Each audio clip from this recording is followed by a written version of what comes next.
Assalamualaikum warahmatullahi wabarakatuh. Perkenalkan, nama saya Tesya Nivia. Di sini saya akan menampilkan video simulasi mengenai pembelajaran biologi, yaitu materi sistem pernapasan. Assalamualaikum warahmatullahi wabarakatuh. Selamat pagi semua, apa kabar hari ini? Baik, sebelum kita memulai pembelajaran pada hari ini, alangkah baiknya kita berdoa menurut agama dan kepercayaan masing-masing. Berdoa, mulai. Doa selesai. Baik, sebelum Ibu melanjuti pembelajaran pada hari ini, Ibu akan mengecek kehadiran terlebih dahulu ya. Yaitu yang pertama, Nadia Cesaria Kinanti. Hadir Bu. Aisyah Demokrati Anafiah. Hadir, Bu. Rosina Tulbro. Hadir, Bu. Alhamdulillah hadir semua ya. Bagaimana siswa semua? Siap nggak nih untuk belajar pada hari ini? Harus semangat dong, kan kalian adalah penerus bangsa. Nah, sebelum kita memulai pembelajaran hari ini, anak-anak ibu masih ingat nggak nih mengenai sistem pernapasan pada semester 1 kemarin? Siapa nih yang tahu apa-apa saja organ yang ada di dalam sistem pernapasan pada manusia? Izin menjawab, Bu. Sistem pernafasan ini tersusun atas dua bagian utama. Yang pertama itu sistem pernafasan bagian atas meliputi hidung dan juga faring. Yang kedua sistem pernafasan bagian bawah itu meliputi laring, trakea, bronkus dan juga paru-paru. Di mana secara fungsional sistem pernafasan ini tersusun atas dua bagian utama. Ya benar ya, yang apa disampaikan oleh teman kalian Aisyah. Tadi Aisyah telah menyampaikan bahwasanya organ yang ada di sistem pernapasan pada manusia itu ada yang pertama ada hidung, yang kedua ada faring, yang ketiga ada laring, yang keempat ada trakea, yang kelima ada bronkus, dan yang terakhir ada paru-paru. Baik, sebelum kita masuk ke pembahasan mengenai sistem pernapasan pada manusia, Ibu akan menyampaikan manfaat dan tujuan pembelajaran kita pada hari ini. Nah, yang pertama manfaatnya. Nah, agar semua siswa bisa memahami apa-apa saja yang ada yang di dalam sistem pernapasan. Nah, yang kedua, tujuan pembelajaran kita pada hari ini. Nah, yang pertama menjelaskan pengertian pernapasan dan respirasi. Yang kedua, menyelidiki frekuensi pernapasan pada manusia. Yang ketiga, menganalisis faktor yang mempengaruhi frekuensi pernapasan pada manusia. Yang keempat, menganalisis keterkaitan antara struktur dan fungsi organ pernapasan manusia. Yang kelima, mengidentifikasi mekanisme pernapasan dada dan pernapasan perut. Yang keenam, yaitu macam-macam volume pernapasan manusia. Yang ketujuh, menjelaskan macam-macam gangguan sistem pernapasan pada manusia, upaya pencegahan dan penanggulangannya. Selanjutnya yang kedelapan, menganalisis dampak pencernaan udara terhadap kesehatan sistem pernapasan manusia. Yang terakhir itu membuat poster tentang upaya menjaga kesehatan sistem pernapasan. Baik, kita lanjutin selanjutnya itu materi yang akan kita bahas pada hari ini, yaitu struktur dari fungsi sistem pernapasan pada manusia. Itu terdiri dari organ pernapasan, mekanisme pernapasan, dan frekuensi pernapasan. Baik, kita mulai pembelajaran kita pada hari ini ya. Sebelum Ibu menjelaskan lebih lanjut mengenai materi yang Ibu sampaikan tadi. Nah, di sini Ibu akan membagikan kelompok kecil, yaitu yang kelompok pertama terdiri dari Nadia, Rosi, dan Aisyah. Nah, materi yang hari ini yang Ibu telah sampaikan tadi mengenai tentang struktur dan fungsi sistem pernapasan pada manusia, mengenai organ pernapasan, mekanisme pernapasan, dan frekuensi pernapasan. Nah, organ penyusun sistem pernapasan dapat dikelompokkan berdasarkan struktur maupun fungsinya. Secara struktural, sistem pernapasan tersusun atas dua bagian utama. Yang pertama, sistem pernapasan atas, yaitu meliputi hidung dan faring.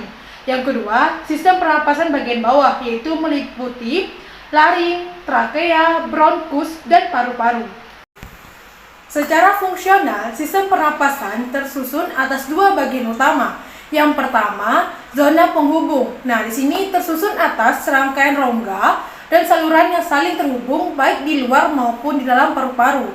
Nah, bagian penghubung meliputi hidung, faring, laring, trakea, bronkus, bronkiolus. Fungsi dari bagian penghubung yaitu yang pertama sebagai penyaring, menghangatkan dan melembabkan udara serta menyalurkan udara menuju paru-paru. Yang kedua, zona respirasi.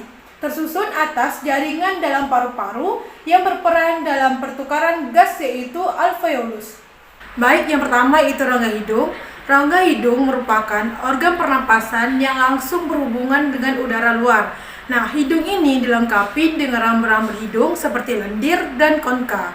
Nah, rambut-rambut hidung ini berfungsi untuk menyaring partikel debu atau kotoran yang masuk bersama udara. Selaput lendir sebagai perangkap benda asing yang masuk ke hirup saat bernapas, misalnya debu, virus, dan bakteri.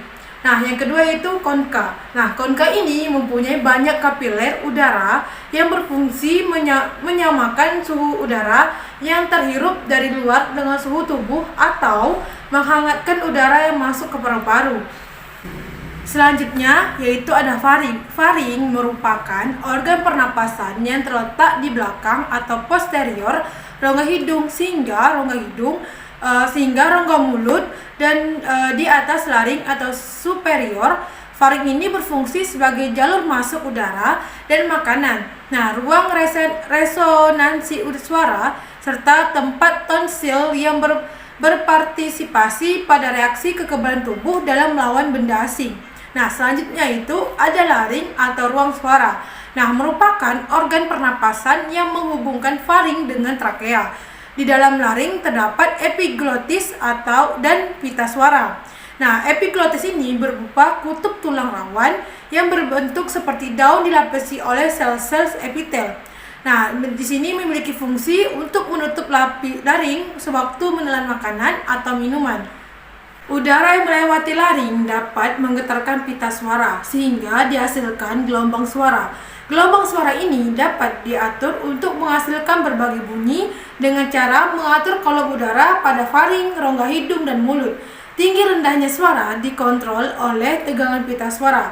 Nah, apabila pita suara tegang akibat tertarik oleh otot, pita suara ini akan bergetar lebih cepat dan dihasilkan nada suara yang tinggi. Nah, selanjutnya itu ada trakea. Nah, udara yang telah masuk ke laring selanjutnya masuk ke trakea atau batang tenggorokan. Nah, trakea ini adalah saluran yang menghubungkan laring dengan bronkus. Trakea ini memiliki panjang sekitar 10-12 cm dengan lebar 2 cm. Dindingnya tersusun dari cincin-cincin tulang rawan dan selaput lendir yang terdiri atas jaringan epitelium bersila. Nah, fungsi sila pada dinding trakea ini untuk menyaring benda-benda asing yang masuk ke dalam saluran pernapasan. Selanjutnya itu ada bronkus. Nah, pada bagian paling dasar dari trakea, trakea bercabang menjadi dua, yaitu percabangan trakea disebut sebagai dengan bronkus.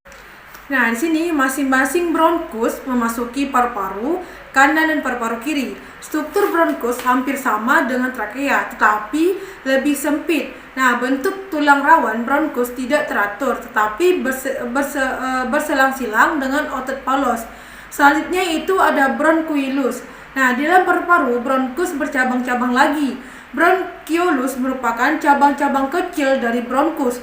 Pada ujung-ujung bronchiolus terdapat gelembung-gelembung yang sangat kecil dan berdinding tipis yang disebut dengan alveolus.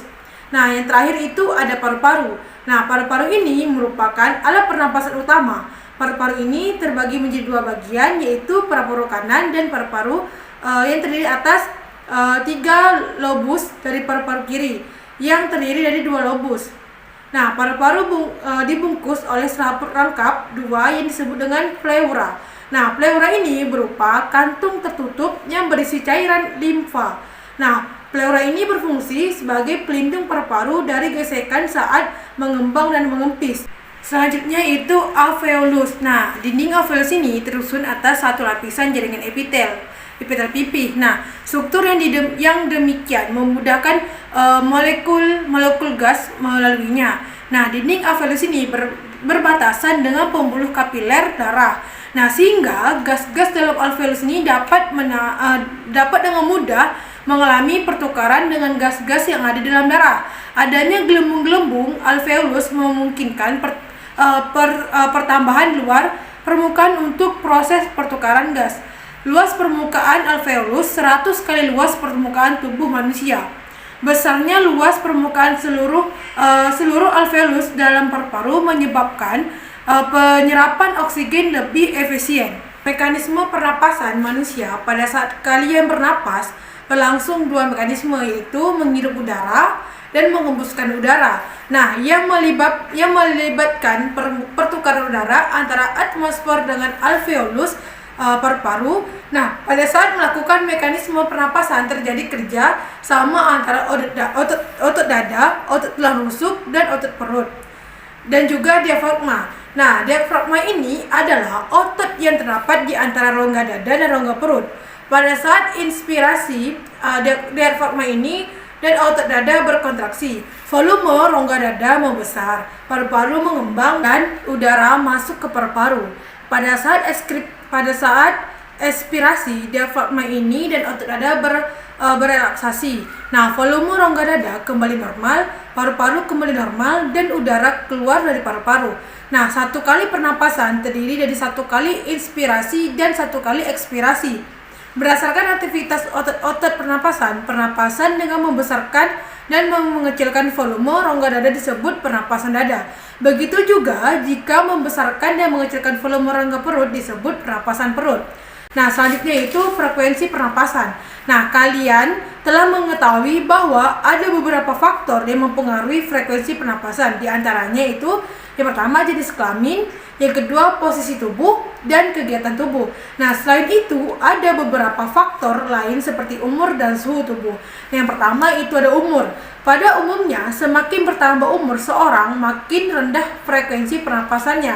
Hal ini berhubungan erat dengan makin berkurangnya proporsi kebutuhan energinya. Baik, yang kedua yaitu jenis kelamin. Nah, pada umumnya laki-laki lebih banyak bergerak sehingga lebih banyak mengeluarkan energi. Nah, kebutuhan oksigen dan produksi CO2 pada laki-laki juga lebih tinggi, menunjukkan bahwa proses metabolisme pada laki-laki jauh lebih tinggi daripada perempuan.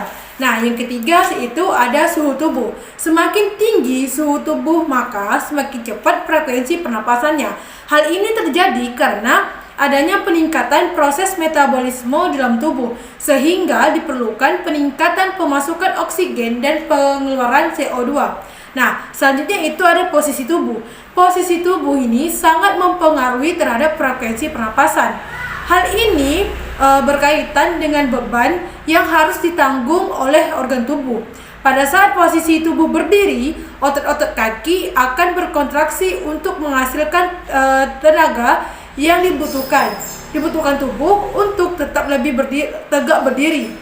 Nah, sedangkan pada saat posisi tubuh duduk atau berbaring, maka berat tubuh disanggah oleh sebagian besar tubuh, sehingga tubuh membutuhkan banyak energi. Dengan demikian, frekuensi pernapasannya rendah. Nah, yang terakhir itu kegiatan atau aktivitas tubuh. Orang yang melakukan aktivitas memerlukan lebih banyak energi dibandingkan dengan orang yang tidak melakukan aktivitas seperti duduk santai ataupun tidur. Ketika tubuh memerlukan banyak energi, maka tubuh perlu lebih banyak oksigen sehingga frekuensi pernapasannya meningkat. Baik, dari penjelasan Ibu tadi, apakah ada yang masih kurang paham? Bagi yang belum paham, boleh bertanya ya, jangan diam. Bagaimana? Ada yang ingin bertanya? Izin bertanya, Bu. Jika seseorang sulit untuk bernapas, apa yang akan terjadi pada orang tersebut? Bagus ya pertanyaan Nadia. Nah, gagal napas atau sulit bernapas ini adalah kondisi kegawatan medis yang terjadi akibat gangguan serius pada sistem pernapasan. Nah, sehingga menyebabkan tubuh kekurangan oksigen. Kondisi ini perlu sangat mendapat penanganan medis. Jika segera ditangani, gagal napas atau kesulitan napas ini dapat menyebabkan kerusakan organ tubuh dan bahkan kematian. Nah, yang lain masih ada yang ingin bertanya? Jika ada, boleh ya bertanya daripada diam-diam begini. Tidak, Bu. Tidak ada, Bu. Baik, jika tidak ada yang ingin ditanyakan, tadi di awal pertemuan Ibu telah membagikan kelompok. Nah, sekarang tugas dari kalian kerjakan dengan anggota kelompok yang sudah Ibu bagikan tadi, yaitu kelompok pertama, kerjakan aktivitas 8.1, kelompok 2, kerjakan aktivitas 8.2, dan kelompok 3, kerjakan aktivitas 8.3. Silahkan dikerjakan tugasnya ya. Nanti jika ada yang kurang dipahami dan bingung dengan tugas nanti bisa tanyakan ke Ibu ya. Baik, selanjutnya kita bahas satu-satu mengenai jawaban dari kelompok. Nah, kelompok yang pertama yang akan menyampaikan hasil diskusinya itu kelompok Aisyah dari kelompok 1. Baik, terima kasih ya untuk kelompok 1 yang telah menyampaikan hasil diskusinya. Sangat bagus ya jawabannya dari kelompok 1. Baik, kita lanjuti ke kelompok 2 dan kelompok 3.